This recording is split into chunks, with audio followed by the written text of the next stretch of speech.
people use the word ego without really knowing what it means. The ego is the relative self, which means that there's an absolute self as well. But that's the self that nobody realizes unless they go down the spiritual path to the very end. But that's a topic for another day, another video. Today we're talking about the ego. What do I mean by the relative self? I mean the self which only exists in relation to other. Now, if you think of yourself as a human right now, and you identify with your human body and your human mind, when I say other, you're automatically going to be thinking of other humans. But that's not what I mean by other. Of course, other humans also fall under the umbrella of other. But when I say other, I also mean the world. Anything which is not yourself. If you identify with your physical body, every single other body is other. Whether that be your mother's or your father's body, or any other humans or any other sentient beings, or anything which is not even sentient, like rocks, like the water, anything which you deem to not be yourself falls under the umbrella of other. And the relative self, the ego, only exists in relation to all these other objects which it deems as not itself. The ego can only define itself against what it deems itself to not be. Similarly, if you look at currencies, for example, the euro against the US dollar, see, you can only judge the value of the euro against another currency. You need a denominator. You need something to compare it against. It's the same thing with people being poor or rich. There's no such thing as poor or rich. There's only such a thing as poorer or richer. There's no such thing as status in a vacuum. There's only status when you compare two or more people, where one is higher on the hierarchy compared to another, where one is above and one is below. See, so all of these metrics are only through comparison and contrast. So the ego can only measure itself, measure its own value, measure its own existence, its own reality against everything else. And as you can see, in such a system, how you define yourself is paramount, is of the utmost importance. And the collective society, the collective human society, they identify with their flesh, they identify with their belief systems, their paradigms, things which have been programmed into them. They identify as a Christian or an atheist or a spiritual person or a Muslim or Jewish or black or white or man or woman or good or bad or conservative or progressive, all of these opposites, and we pick sides, and through all of these dualities we pick sides and construct our own identities, our own characters, which we play in the, which we act in the play. So, this ego, everyone has an ego. You can think of the ego as the operating system, the executive operating system within the human body mind. The one that thinks, I did this. The one that thinks, this is happening to me. The one that thinks, I was born and I will die. That is the ego.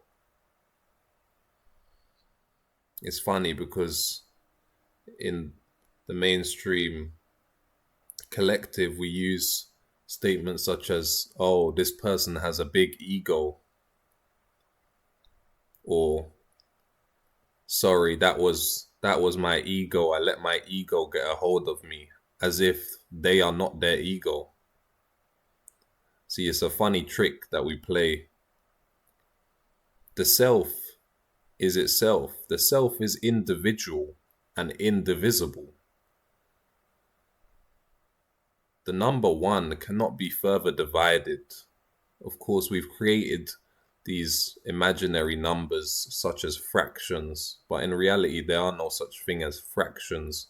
Even if you look at fractions 0.1, 0.2, these are all just units as well. It all boils down to units. Any number is a unit. 5 is simply 5 times 1. 2 is just 2 times 1. 100 is just 100 times of 1. And it's same with fractions. If you take 0.1 or 0.001, in the end, it's all just 1. You see? So 1 is indivisible. You can't divide 1 further. Yet we speak about as if we have an ego. We don't have an ego. You are the ego. The ego is you.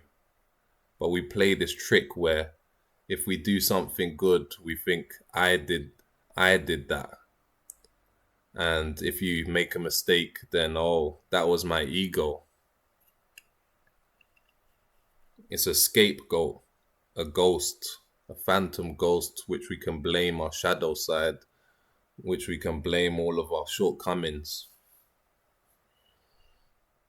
But you are the ego. There's only you here. But the ego is the false self. Underneath remains the absolute self, the true self.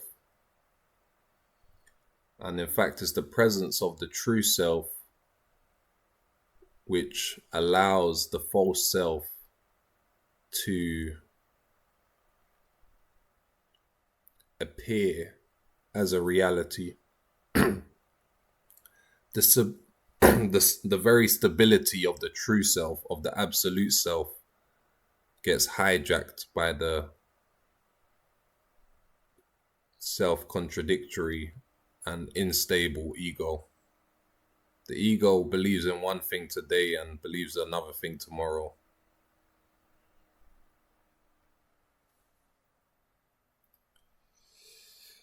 The thing with the ego is that society has found a way to enslave us through our ego, through the shortcomings of our ego. Since we can only measure ourselves against others, they can gaslight us into working, coerce us into slaving away, just to climb the corporate ladder. Because for you to be successful, you need to be more successful than someone else. For you to be successful, there needs to be someone who is unsuccessful. For you to be good, you need to be better than someone else. You see the trick?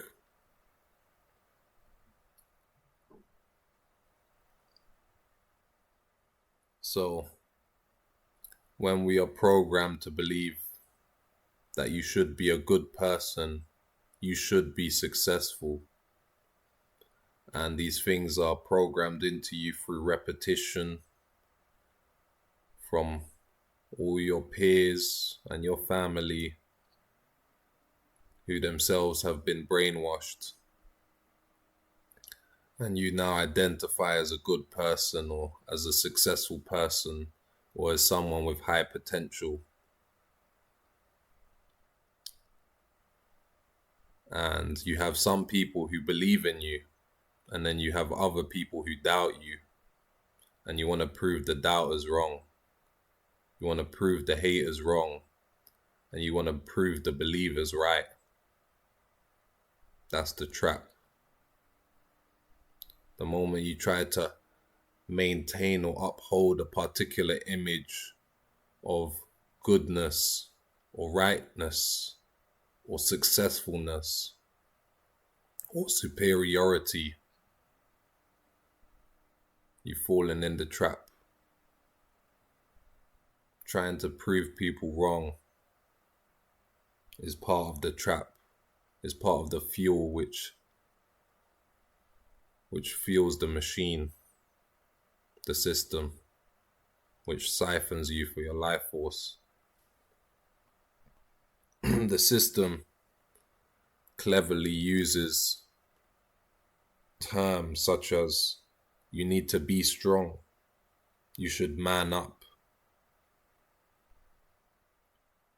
They say you are lazy if you're not slaving away.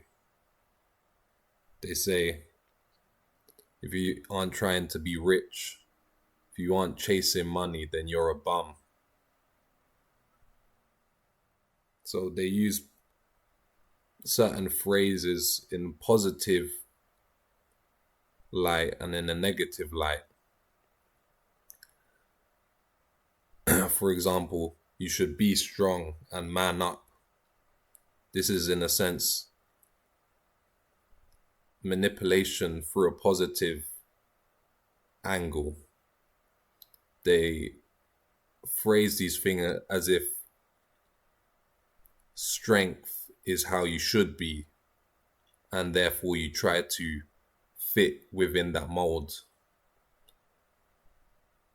And then at the same time, they do it in the opposite sense. For example, you are lazy or you are a bum, or if you don't do this, then you're a bum. So they create these categories, these favorable categories which you want to fit into, and unfavorable categories which you want to avoid. And to fit into the favorable categories, then you have to, of course, jump through all the hoops. And if you don't jump through the hoops, then you're a failure, you're a bum, you're unworthy. And that's how they enslave you. Because it's all a game of perception, and it's all a game of relation. This is the social matrix. You can say that you don't care about what people think, but you wouldn't be doing half of the things that you're doing if you didn't care. Because you need their approval, and ultimately you want their love and acceptance. So if you can learn to find the true self, the absolute self, if you can learn to find the source, some call it God, the source of ultimate unconditional love, which loves and accepts you under all conditions, then that's the way to go. Because a human can only love you conditionally, and that will always lead to enslavement.